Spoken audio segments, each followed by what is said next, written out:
What up, folks? I'm back once again doing another video game review, and this time I'm reviewing Super Mario Brothers for the NES. Now, this is one of one of the launch titles for the NES when it came out in 1985 and the Famicom in 1984. And the premise behind Super Mario Brothers is that Bowser and his army of Koopas pretty much kidnapped Princess Peach, and Mario and Luigi go in and rescue her. Now, anybody who's played this particular game practically knows about this premise. You know what I'm saying? So it's not the hardest premise to figure out. You know, and one thing about this game is that you can pretty much stomp the majority of the enemies in the game. The only exceptions would be like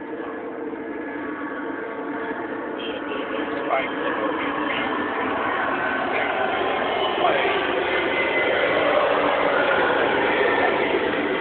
The only exceptions are the piranha plant, the spiky enemies that Loki throws at you. Then there's the squids and the cheeps in the water section. I think that's about it far as who you can't kill far as stomping is concerned. Plus then there's the two powers, the mushrooms that make Mario and Luigi get bigger, and the Firefly, which capable of letting them nuke the enemies with fire, and of course, it make them change their clothes, throughout the color of their clothes. But you can nuke practically everybody, every enemy in the game with the exception of the Fuzzy Beetle. No, Fuzzy Beetle and Bullet Bill. Those are the only two you can't kill with the Fire Flower. Now, as far as the enemy is concerned, you can find Bullet Bill, um, Fuzzy Beetle, Koopa Troopers, um, the Goombas who were practically traitors of the Mushroom Kingdom, so pretty much Princess Peach. So there's pretty much a lot of a good amount of variety in this game in terms of the type of enemies you face. Another thing is that you have the star that'll make you invincible for like somewhere between 15 and 20 seconds, somewhere in there. And that is like the as far as the power, it's not a lot of variety in that, but I can honestly say that if you these three powers are pretty good. And the thing about and Super Mario Brothers has 8 worlds in it, which all 8 are divided into 4 sections, which ends with Bowser Castle. And once you face Bowser in one of the first 7 in the castle in the first 7 worlds, you find out that each of those 7 Bowsers were practically clones. You will encounter Toad saying that the princess is in another castle, you know, and once you face Bowser again in the last castle in World 8, this is pretty much the real deal. And once you defeat him, you pretty much beat the game and rescue the princess, where she said thank you for rescuing her and everything. And one thing about Super Mario Brothers, after you beat it, you're allowed to select any stage you begin with. It could be World 2-1, it could be World 7-3, whatever the case may be. But you can select any board you want if if you beat the game, you can pretty much select any world you want. But the main difference is that the Goombas are replaced by the fuzzy beetles in different sections of the game.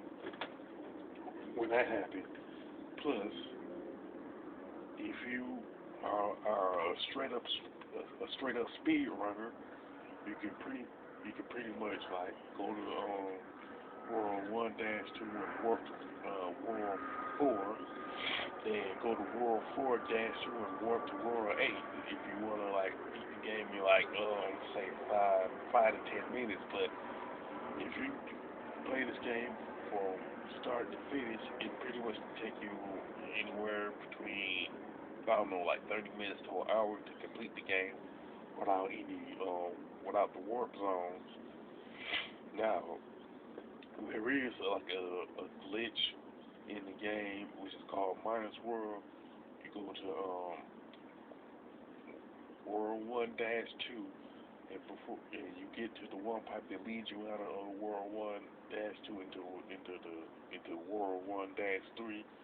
Break a couple of bricks, you jump, and you make sure you get yourself stuck in like that last brick, which allows you to walk through the bricks, go into the one of the pipes. I think it's like the third pipe where you go in the World 4 in, and it takes you to the swimming section, which is called Minus World, and it keeps on looping. It loops over and over. You could. It's a pretty neat glitch that you can do, but me personally, I would rather beat the game first before doing the glitch. This was one particular glitch that was somebody just found, just pretty much found off the fly. I don't think it was like intentional for Nintendo to put that particular glitch in the game. You know, that's my personal opinion on that.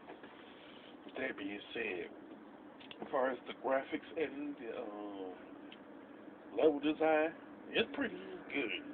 I'm not gonna lie, it's one of the pretty good graphics and level design for a game that came out in 1985, and for it to be one of the launch titles for the NES. So I'll say most people do like the graphics and the level design of Super Mario Brothers, and the soundtrack, it is good. I would say the soundtrack is pretty much the most memorable aspect to Super Mario Brothers. I honestly say it's the best aspect of Super Mario Brothers, not just the most memorable aspect of it. It's the best. And then the controls, the controls are pretty good. From a general standpoint, you know what I'm saying, as far as throwing fire flowers and jumping and all that, I would say the main gripe it has to do with the running. The main reason it is like a gripe, mainly because if you try to stop at the wrong time, it is very easy for you to fall into a pit or shrink if you got the after you got the fire flower. Or you can die if you got shrunk already and you're running. It's easy for you to run into it to a Goomba or Koopa Trooper and die. You die that way. For the most part, it's not. For most people who play Super Mario Brothers, it's not even that big of a deal. You know what I'm saying? Right there, but it is something. It's something that can be problematic in certain parts of the game, especially with the pit. Now, as far as the score, I would say that I would pretty much give it an 8. You know what I'm saying? Pretty much because of I like the graphics, I like the gameplay. Pretty much for the most part, I like the graphics and all that. You know, and now with that being said, if Super Mario Brothers is your favorite game of all time, or if you like the Super Mario Brothers franchise as a whole, you can mention it in the comment section. Or if even if Super Mario Brothers is the first NES game that you played, you can also mention that.